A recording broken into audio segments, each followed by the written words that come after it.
Many people in universities around the world also equally seek to experience new and different cultures, gain global perspectives, or access unique programs that may not be available in their own home countries.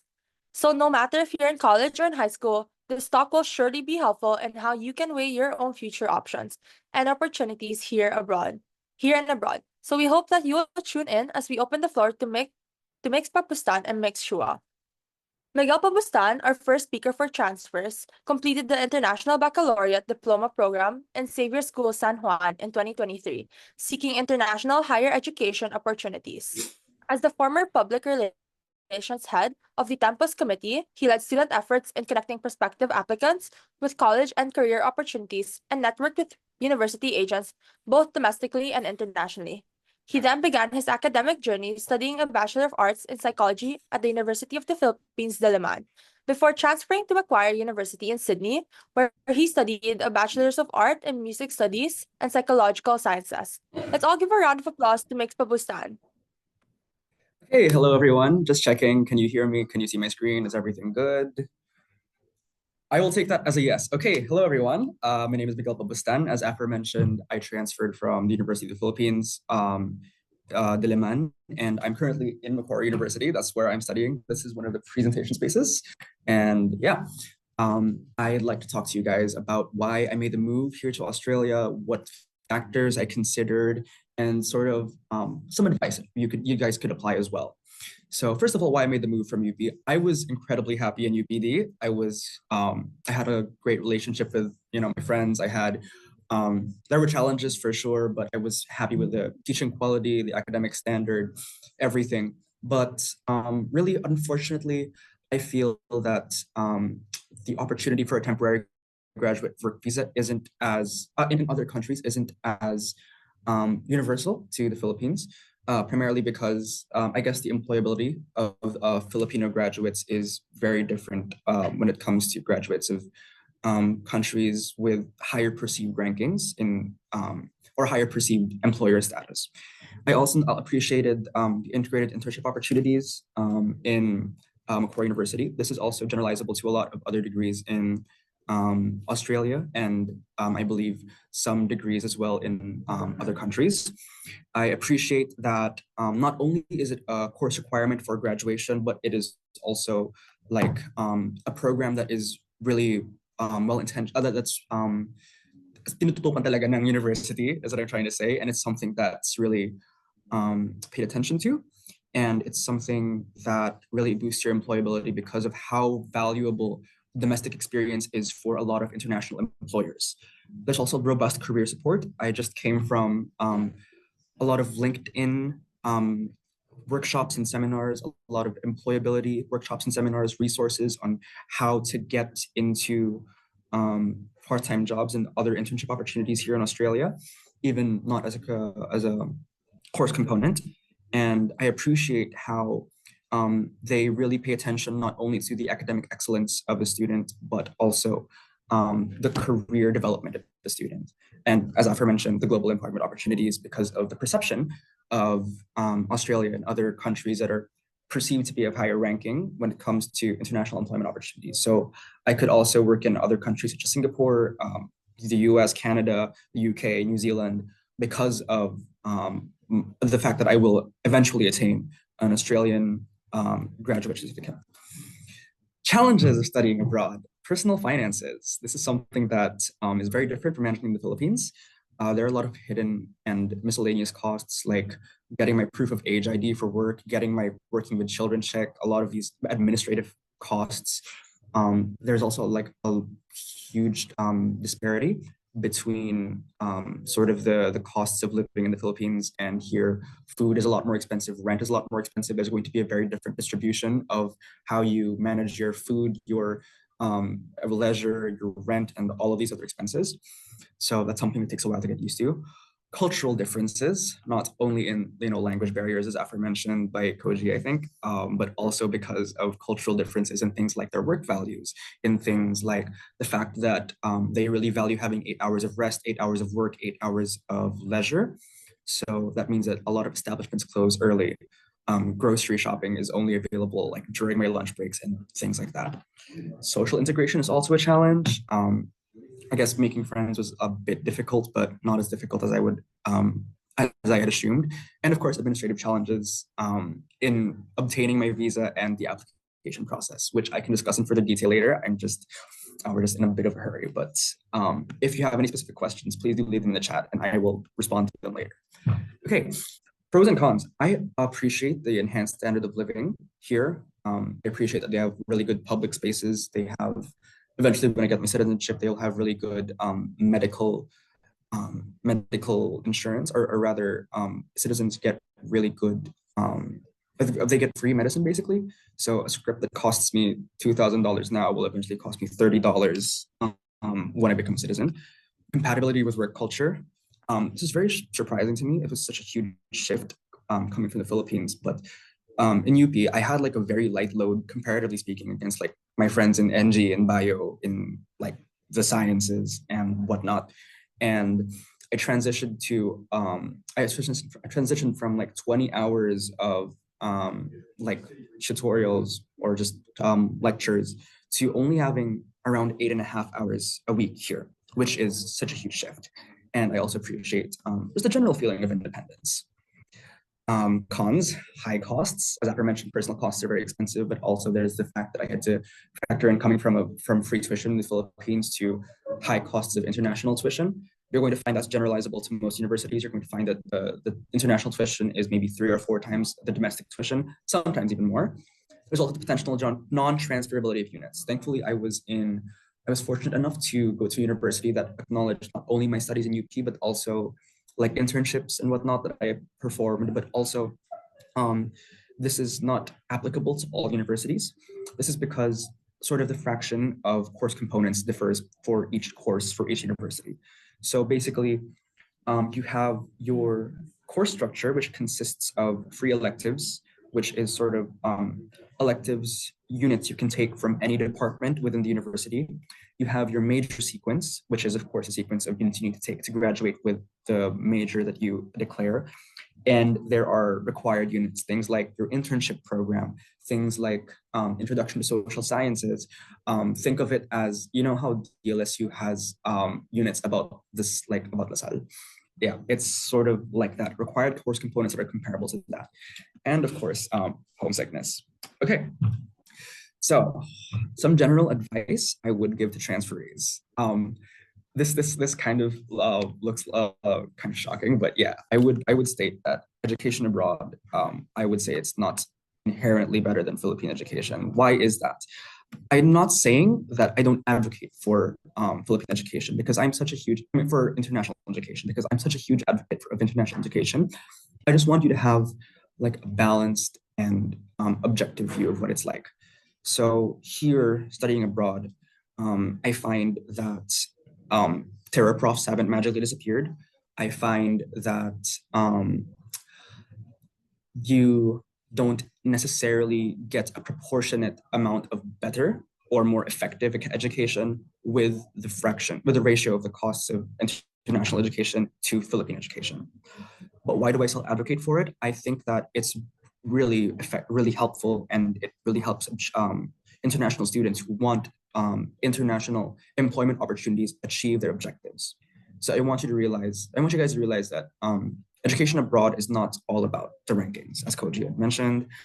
Education abroad is not all about getting education or a standard of learning that is supposedly better than the Philippines. Because there are some, I'm sure you know of this, but there are some excellent professors or excellent lecturers in the Philippines who I would say that some lecturers here don't even hold a candle to them. But I would say that for the employment opportunities, for the improved standard of living, for I guess more transferable skills like the independence, the inclusion of work experience in your degree, these are things that you should all take into account, as well as the improvement of education. Research and plan ahead, please. This is so very important. I'm grateful that I spent a lot of time doing my research. I started in grade 10. You don't have to, but I think that a lot of the decisions that I made wouldn't have been as informed if not for the fact that I had researched. And the number one advice I can give to you is just look at the resources provided to you by your university.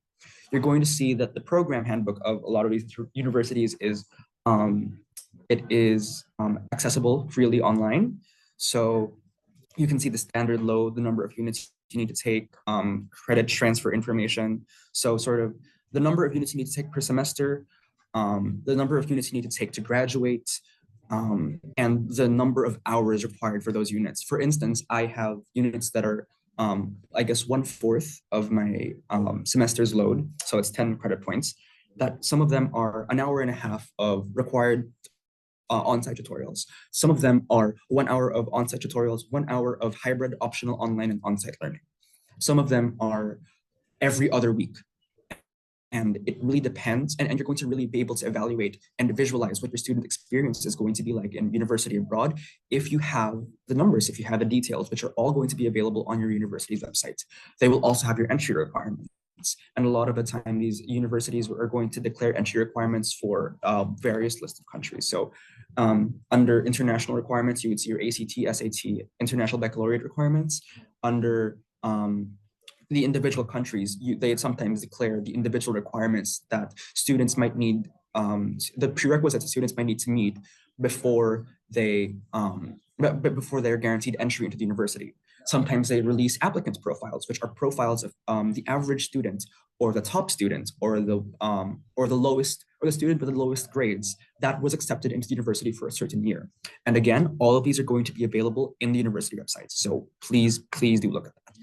Student support services are also very helpful.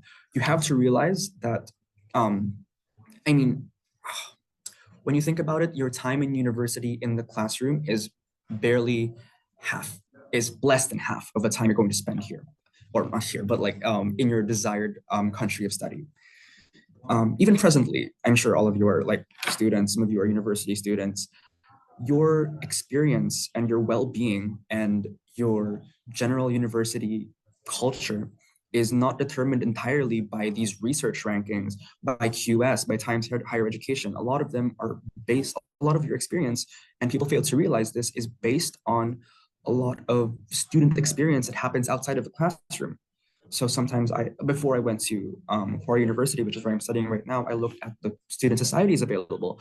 I looked at the PACE program and the mental health support, the facilities. Like, I'm really grateful that I did that, because then I'm able to look forward to and really effectively visualize the experience of university here. Number one tip, please read the handbook. It is so helpful. You might be able to skip some of the less important sections like soft skills, transferable skills that you might learn from this degree or whatever, but it is going to tell you the explicit description of each of the units that you're going to take in your course. And these units, these descriptions are going to let you know what it is you're going to be learning. You can effectively evaluate if the course is right for you, if you have the wavelength for it, because you have to realize employers don't only look at your university, it also depends on your grades. And your grades are going to be determined very strongly by how compatible you are with the content of your university's, of the course that you choose and the university that you choose. And it also lets you know unit information. It also lets you know information about, again, transferring credits and transferring universities. All of that is available in the handbook. And if you just search up the name of the university and then the word handbook, it should show up. Then scroll to the section for your desired degree, and it should be right there. Utilize an agent. I forget who is sponsoring this event, but I know that I don't want to be wrong, I think it's AACC. But the thing about an agent is that they can give you really effective support in a multitude of things. But the thing that I found most helpful personally, based on my experience, based on what knowledge I already had coming into the applications process, was the education fairs. You can meet directly with the universities and the representatives that are at the fair. You can, excuse me, it's spring. You can meet with these agents and discuss what you can expect from the university, what they look for in applicants. A lot of these times, these representatives from universities are also going to be handling screening students and would know the prerequisites for that university. So that's very helpful. Attend college fairs. If you don't have the time for a college fair or you want more private consultation, a lot of the time agents have direct contact with the domestic representatives of these universities, and they can help you have a one-on-one chat with these representatives. That's how I found out about Macquarie's PACE. That's how I found out about student support. And I find that the application fee waiver is so insanely helpful. For the 5 universities I applied for, I would have spent maybe 2,500 on average for each of the universities. And because I would use an agent, all of those application fees were completely waived, which was such a huge help. Okay, I kind of breezed through that talk, so I'm sorry if I didn't go into exhaustive detail about everything. But for I think we'll be opening the floor to some questions after the next speaker's talk. And in the meantime, you can take note of my contact information in case you have like more personal, more specific questions that you would like to direct to me. If you just want to network, that's completely fine with me as well. These are my socials, and there we go. So for those who have questions for Mix Pabustan, please kindly save them for later after Mix Chua's talk, as we will be having a Q&A session right after that. So Rissa Chua is currently working as a product designer at Instagram and is a current computer science graduate of Barnard College of Columbia University. After high school, she went to the University of British Columbia, Vancouver, where she spent the first 2 years of her undergrad before transferring in her junior year. Risa is excited to share her experiences as an international student in Canada and, and an international transfer student in the US. With that, let's first welcome Mix Pabustan as he let's first welcome with Mix Chua as she talks about her own experience transferring from Canada to the US. With that, let's provide a round of applause to Mix Chua.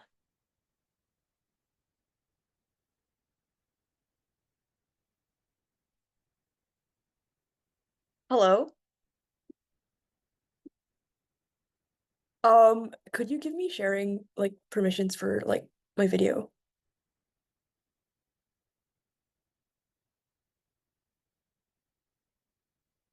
Okay, well, as long as people can hear me, that's fine.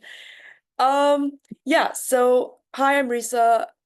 The intro is pretty much what I was gonna say for my intro, but here's the agenda. I'm gonna talk about just myself for a bit and my experience like studying in the Philippines for like high school.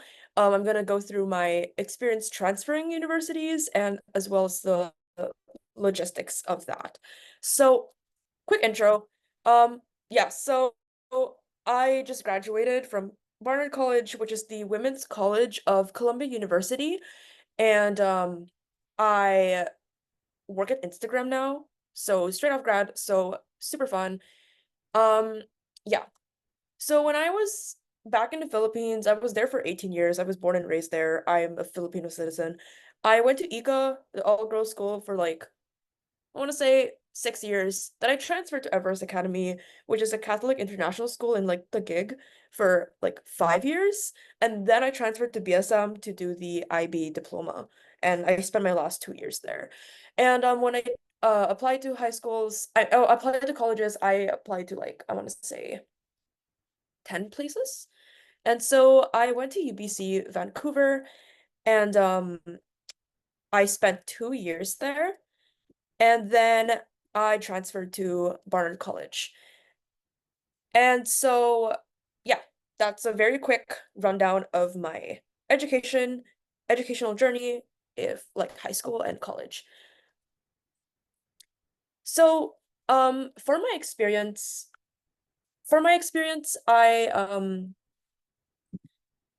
so why transfer? And I think this is a very interesting question for me, especially because I guess I'll get to the more and I'll explain this later, but I want to explain the more valid reasons that I tried to transfer out. So, and I couldn't write them here because I guess like I wanted to yap more. Um Vancouver, like it was my first time in Canada and I was an international student. Oh, just to be clear, I was an international student in Canada and in the US. So, it was my first time in Canada and I was feeling a bit like it was a bit suburban more than I'd wanted it. Like I grew up in Manila and everything was like super urban. Um and going there it wasn't as like city-like for me. And I do music.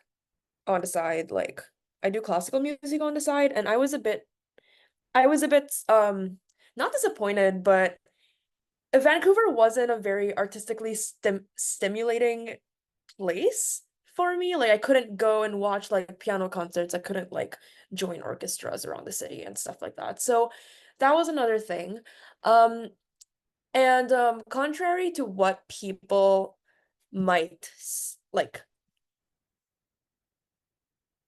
contrary to what people might think, um I did not like the fact that everyone was like Asian. Okay, I can share my screen now. My video. Um I did not like the fact that everyone was Chinese Filipino, and like because I just felt like I didn't leave Manila. So those are like some reasons that I just wanted to transfer. And on top of the fact that like I just over time I also felt that it wasn't a place I could grow my career as a designer, product designer. So adjustments, when it comes to adjustments, well, I personally didn't have a super like tough time like first going to Canada and then moving from Canada to the US. Um I guess a lot of people like especially in the Philippines are very wary about like sending their kids to um a different country to study, and like the kids are also like kind of like, oh my God, I'm gonna miss my family. Um Personally, I was very fortunate, very, very, very fortunate that I was able to go on like kind of like study abroad programs when I was in high school to kind of like get a taste of what it was like to study abroad, and I was like kind of vibing with it. So I was like, okay, like I don't think homesickness is really gonna be an issue for me. When it came from going to New York, I also wasn't like super taken aback because um I've been to New York a couple of times before, and it was pretty city-like, but I will say New York is way crazier. Um, and when it came to like going to Canada, I also adjusted pretty quickly in terms of like the environment. I just didn't like it. And I think it also helped that I had like some relatives living there as well. Pros and cons, I guess like why did I put this here? I think I'll could talk about this later as well, but pros and cons, I guess the very main like con, like at the top of my head, like if you're transferring universities, it's like, okay, well, first of all, is a new place more expensive than where I'm currently at? And the second is my friends. Like, I'm gonna leave all my friends and all the networking that I've done in the past in my previous university, blah blah blah. Um, so those are two things I can think of right off the bat. Um, Two cons, but pros is kind of like, you get a fresh start. You get to build a network in a different place than you already have. So you're kind of like multiplying it by two. Um, what else? Um, Other pros include like, yeah, just being able to explore like new opportunities. I can actually talk about this later because I think it'll fit better.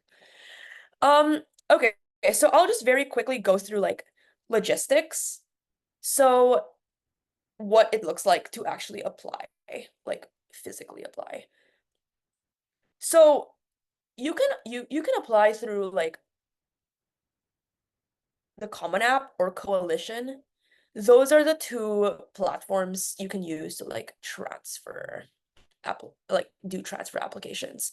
So when you like log in Common App, like if you already have an account, it's gonna like ask you if you're gonna like apply as a first year or transfer. So you click transfer and it opens like this whole like list of like schools that already have open applications.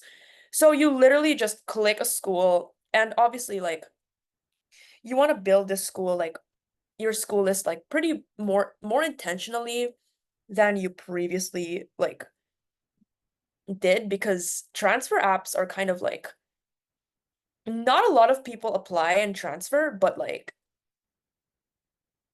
they also don't get a lot of people. Like I know like you just have to check the statistics of like how many people are accepted during transfer. Like I know for Barnard, I think there were 1,000 applicants and they only got 150. So that's pretty small. And among the 150, I think 100 people were like sophomore transfers and 50 of them were junior transfers. So I was a junior transfer. Some schools also don't allow junior transfers, like Columbia University, because of some like core curriculum stuff, but they only look at sophomore transfers, which is kind of crazy. So you can pick your school. And as for timeline, it will tell you once you select a school which options are available. So there's like fall transfer, there's spring transfer, and you can check the deadline like over here, like specifically when the application is due for that like timeline.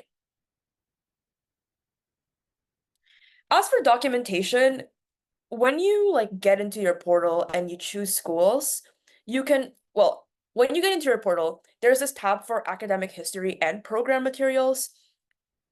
Academic history is basically like general documentation of like the high schools you went to, the colleges you went to, the college coursework, your GPA, standardized tests if it's like optional, not needed. If it's optional or like required, you could put it there. There's that, but also when you click on program materials and you click on the specific school that you're looking at, it will explicitly list the stuff you need. And like personal statement is the essay, which I'll get into later. College report and midterm report are things you specifically request from your current university, I believe. Yeah, high school transcript, college transcript, just normal stuff. Some schools do not require the midterm report. I think all the schools I applied to for transfer didn't, most of them did not require this, but again, like that's something you get from your current school. Also recommendations, I mean, these will be very much required, but like the number of how many and under which categories really depends on the university you're applying to. So it's super, super crucial that you actually go and check specifically like what your school needs. Yeah. So supplemental essays, very, very classic, same banana, like same thing as you would find in a high school to college application. The one on the left is from her, and I think they added the one at the bottom that was not there before. They're basically asking you like, why this school, which is something you can find in another like high school to college application, but they also ask you like things to get to know you better as a person and to see how you think. Like they're asking like, oh, if you could plan a class, like what would you teach? And like describe a time you were engaged with in a conversation with someone who had different viewpoints from you. On the left, that's kind of like, I forgot what school this was, but it's asking you like, well, you know, what's a successful college experience like? Why are you studying what you're studying? So very classic. I can just kind of very quickly break down this part because this is what I wrote to Barnard. But and I think no one will ever tell you this out loud. But you know what? Don't this is for any essay, by the way, not just transfer, just like supplemental essays. And I don't know if I'm supposed to be promoting this, but you know what? Don't pull out, don't make up stuff from thin air, but you can kind of like fake it a little bit, like just a little bit. Like try to be like, you could be Martha. Like, I don't know the English word for that, but you could be like slightly Martha when it comes to like writing. Like, don't feel like scared to do that. But I think what's really important, and this is what kind of like sucks at the same time about US applications, is that they actually care about how you write the thing. Like, you can't just like say it like flat out, like, this is what I want. No, you have to like create a story about it. Anyway, how I structured this was basically my first paragraph. So sorry, that's my alarm for this event. It's basically like, you know, explaining. Let me just close all my alarms. first paragraph was basically explaining like my introduction to Barnard and what first struck me about it. And then the next 3 paragraphs is just me highlighting like very key specific things about the school that I couldn't find in my previous university. So super same, super classic, 300 words. Yeah. The more tricky essay though is the why transfer essay. And it looks like this. Oh, well, no, some schools allow you to use the Common App essays, but this is not the minority. That's what I wanted to say in this slide. It looks like this. Like, please provide a statement that addresses your reasons for transferring and the objectives you hope to achieve. Blah, blah, blah. 6,500 characters. That same prompt you will find on like different, like this one, for example. Please provide a statement that addresses the reasons for transferring and the objectives you hope to achieve. So it's actually, the one thing about this is it's pretty hard to, like, when you see it, I think a lot of people's gut reactions is to shit on their current school. It's to be like, well, I don't like my current school because this, and that's why I'm transferring. I think that is the main, like, that is the main first, like, my first tip, because like the prompts are baiting students into talking bad about why they want to transfer or what's wrong with their current situation. So you need to be honest, but you also need to present a good image of yourself and show like how you can thrive in a new environment, right? Like you can frame it as something like, oh, well, I went to this school initially because I thought that I wanted XYZ, but 2 years in, my goals have changed, blah, blah, blah, and my school no longer supports this ambition, goal, objective that I have. But the language you use cannot frame your current school in a bad light. So that is the main red flag that admissions officers look for in this specific essay. So you don't want to talk bad about that. So the style and approach and like the theory of how you're writing this is very, very similar. You need to have a story, you need to have a good response, some examples to back up your claims whatsoever. And you really, really, really want to focus on the school you're attending.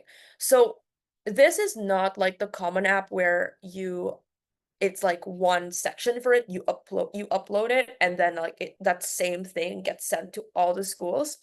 This prompt is in the, like, it will be in each individual school, and you kind of like, if you were to reuse the same essay, you would just copy paste the whole thing, the thing over and over.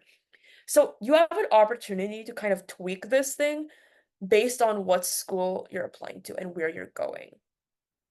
So yeah, again, like very different in scope from freshman application essays, because this time like you can be a bit more specific about your academic arc, and because you've already started it, whether it's been for 1 year or 2 years, and you have like actual college experience that you can share as evidence that you will be a great addition to your new school.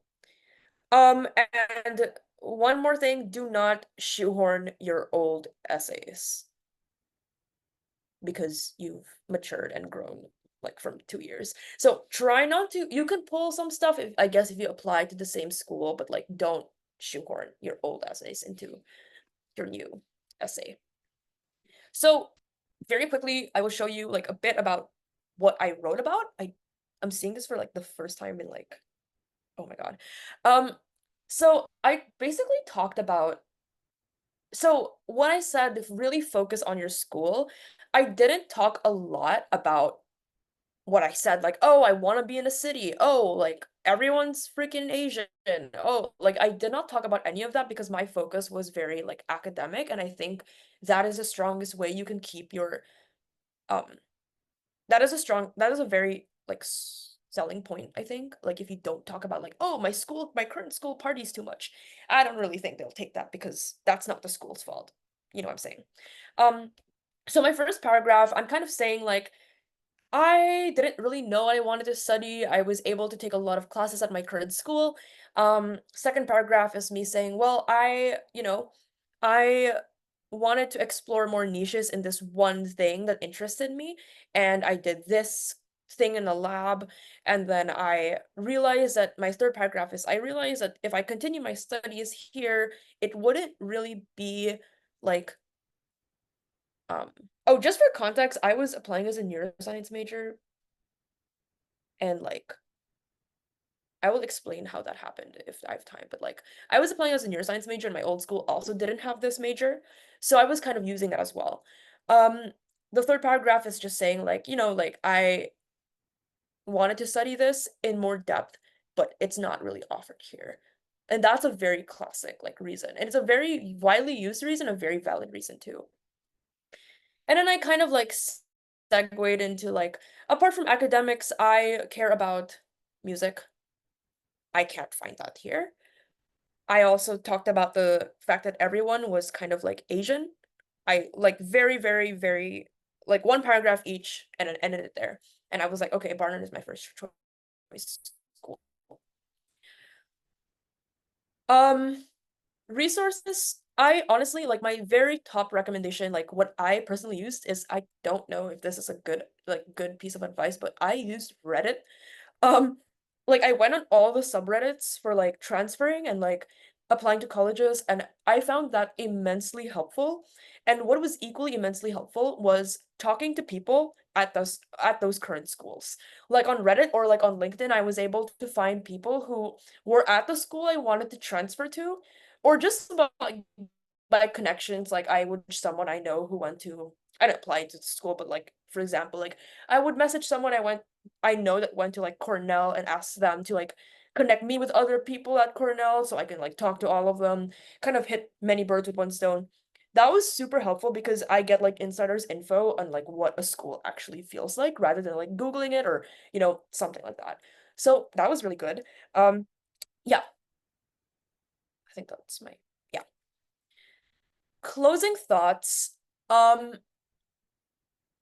So I know I mentioned earlier that I had like another reason why I wanted to transfer, and like point blank period, I also wanted to transfer because I wanted to go to a more prestigious school. And I feel like that's a reason a lot of people are just not open about, or like feel like, oh, like this is not a valid reason to transfer. But I can assure you that everyone who applies to transfer is also thinking about this.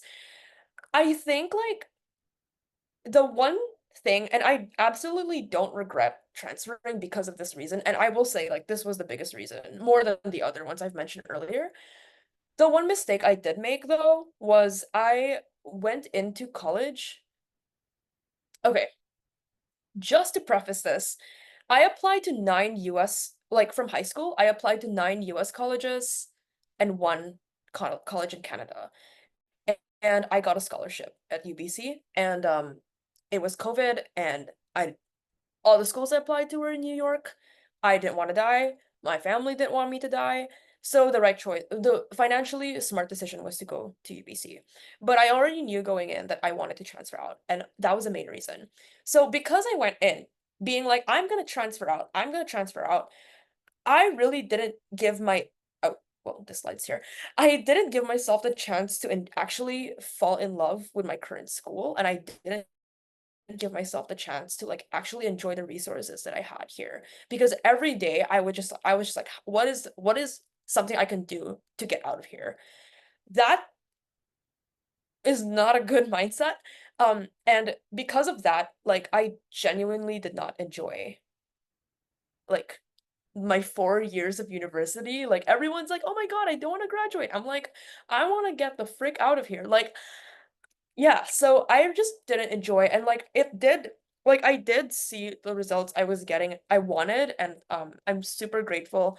And I was a bit worried too because like for the last 2 years, the first 2 years of my undergrad, like I was super grinding for like I need straight A's. I need straight A's. Like I won't get in the schools I want to go to if I, you know, don't have straight A's. And I actually applied to transfer twice. Like I applied in freshman year, I applied in sophomore year. In sophomore year, I didn't get in anywhere except one school, and it happened to be the school I wanted. Um, and I will also just add to that my grades were not straight A's, and I was very worried about that. I also had missing grades because I deferred some exams, blah blah blah.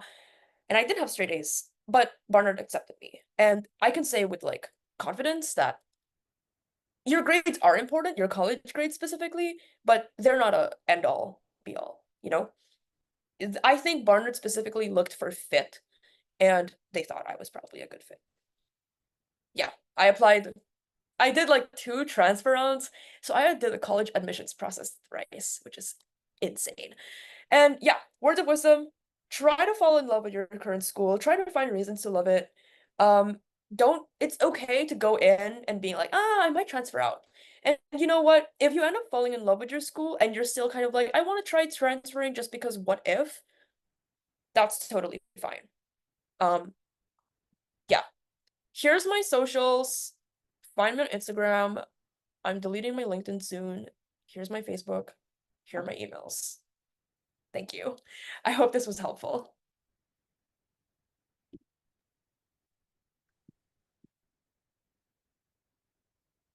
I hope that everyone was able to learn a lot from this session and gain insights into the lesser known gap years. So we would like to thank, wait. So with this, thank you so much once again to everyone, and especially to Mix Pabustan and Mix Chua for their participation today. And for those who have any additional questions, they may proceed to the Google Forms shown on the screen right now. Right now, we'll be opening for the stage for any additional questions. Thank you.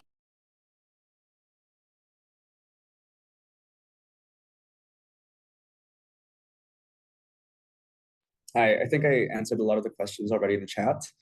I guess just some essential advice. I would assume this is generalizable to any country, but you're going to have to do your own research, you're going to talk to your own agents, but I highly, highly advise against stating that you plan to work in your desired country of study after graduation. When you are applying for your visa, the objective of your visa should exclusively be to study. They expect fully that you're going to be going back home, you're going to be studying somewhere else, like an English-speaking country, upon the termination of your visa.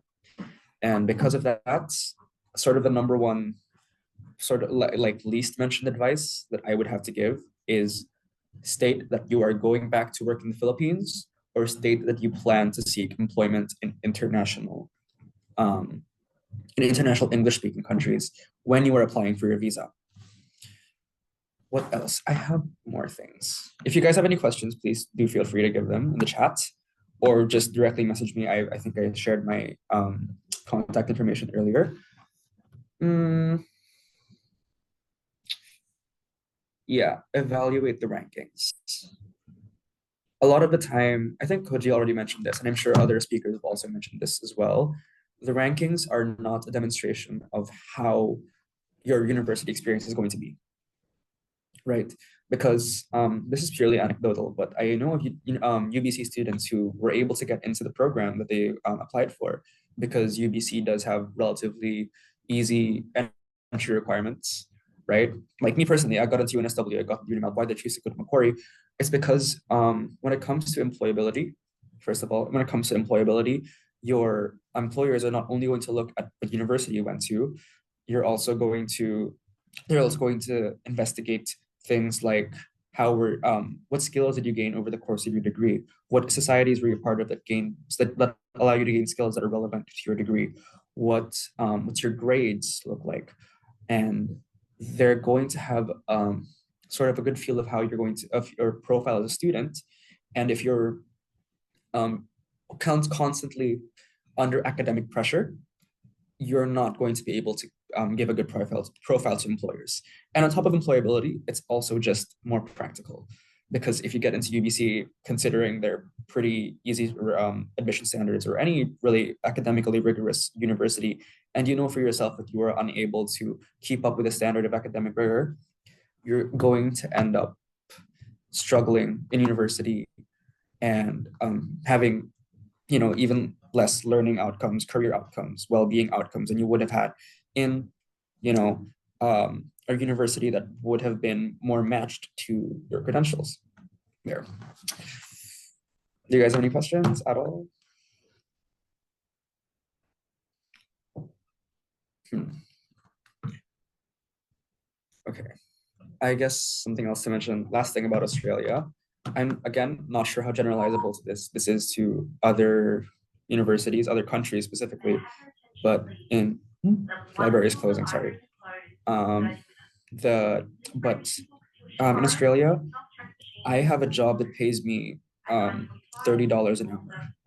That's 30 Australian dollars, maybe 1,100 pesos.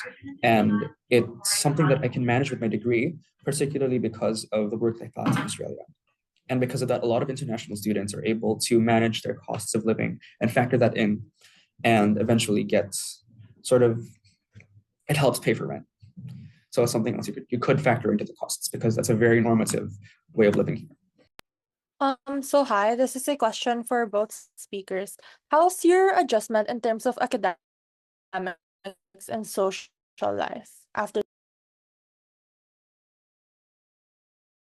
I can go first, I guess. Um, Academics and social life. I guess the biggest I think I had already mentioned this, but the biggest change that I had made was the fact that I was in UP for 20 hours of required learning a week on site. And I was like, I live in Capitolio, which is like biyahe ko isang oras. Tapos pagpa-uwi, tatlong oras ko uuwi. So I think that there's a lot. I used to complain in the Philippines about like how work-life balances all work. Now I complain about how work-life balance all life, and that's really funny to me coming from UP. But sort of generalizable advice is that you should definitely talk to a university student who's already there, a university representative, or read the website of your university and listen to student testimonials because they're going to help you identify what student living is going to be like, both academically and socially. And when it comes to social life, join a society. This is my advice, like classes, but I think that the most effective way for me to make friends was definitely in societies. And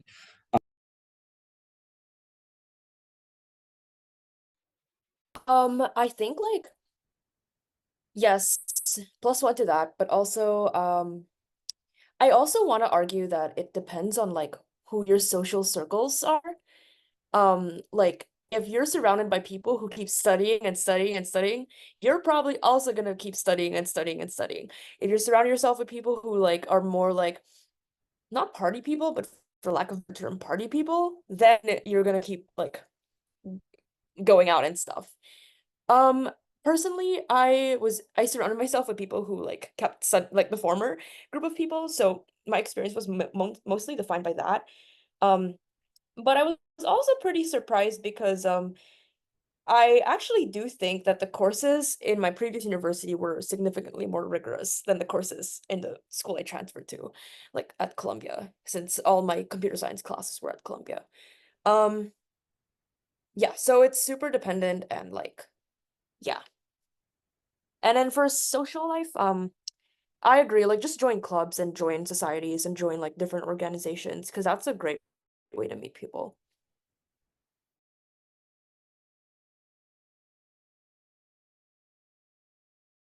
Oh, sorry, I also forgot to mention. When I transferred, and this was immensely helpful in my experience, there's like a transfer student orientation that is what like kind of helped me find people because you're all in the same boat, like you're all having the same starting point. So go to like the first different orientations that your school provides.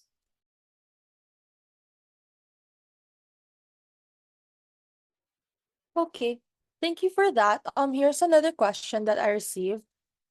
I believe that Mix Chua had already answered this. So for Mix Pangilinan, how were you able to answer the question why transfer essay? Me personally, I didn't have one for the university, but I did have a Y transfer essay for my visa application, which is arguably more important. Um, I guess a lot of the information that you're going to need is going to be present in the university websites. They're gonna, because of course universities intend to sell you why you want to go to the university. They're going to give you the rankings. They're going to give you employability outcomes. They're going to give you statistics and whatnot about why they recommend you go to their university. And because of that, you could compare those metrics against what your domestic university, what your the university you're transferring from has.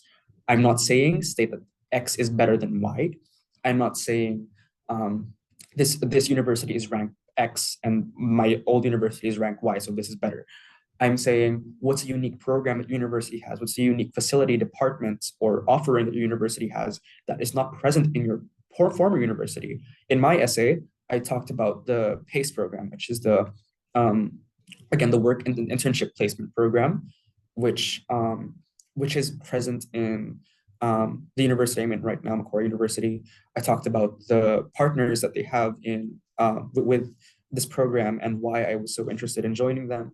I talked about some specific research, some specific outcomes of the psychology and music departments of Macquarie, and the course offerings that they had. So what were the units that I was going to take? Why was I interested in those units? How did those how do those contribute to my career and personal development? So thank you for answering the Q&A questions. And then thank you once again to Ms. Chua and Ms. Pabustan for the insightful talks. And now we'll be ending the transfer talk.